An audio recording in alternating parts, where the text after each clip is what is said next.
Understanding the phrase, devil of a time, an English learning guide. Hello, and welcome to today's English learning video. In this session, we're going to explore the intriguing English phrase, devil of a time. Understanding idiomatic expressions like this can be challenging, but they are essential for mastering conversational English. Let's dive in and unravel the meaning and usage of this unique expression. The phrase, devil of a time, is an idiomatic expression in English. It is used to describe a situation that is extremely difficult or frustrating.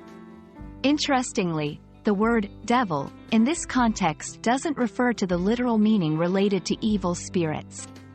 Instead, it's a way to emphasize the level of difficulty or frustration experienced. For example, if someone says, "I had a devil of a time fixing my car," it means they found it very challenging to fix their car.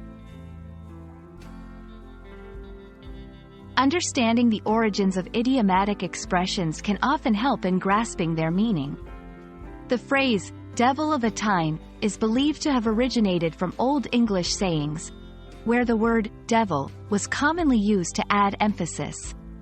Over time, it became a popular way to express difficulty in completing tasks or experiencing challenging situations. Idioms like devil of a time are often used in casual, everyday conversations. They add color and expressiveness to speech. Here are a few examples. I had a devil of a time trying to get a taxi in the rain. She's having a devil of a time managing the new project.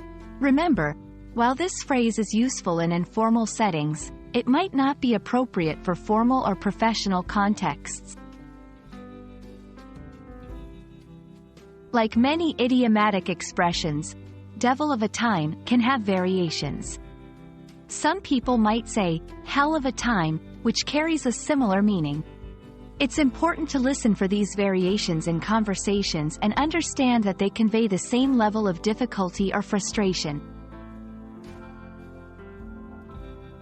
We hope this video has given you a better understanding of the phrase, devil of a time, and how to use it in your conversations. Remember, mastering idiomatic expressions is a key step in becoming fluent in English. Keep practicing, and don't hesitate to try using this phrase in your own conversations. Until next time, happy learning!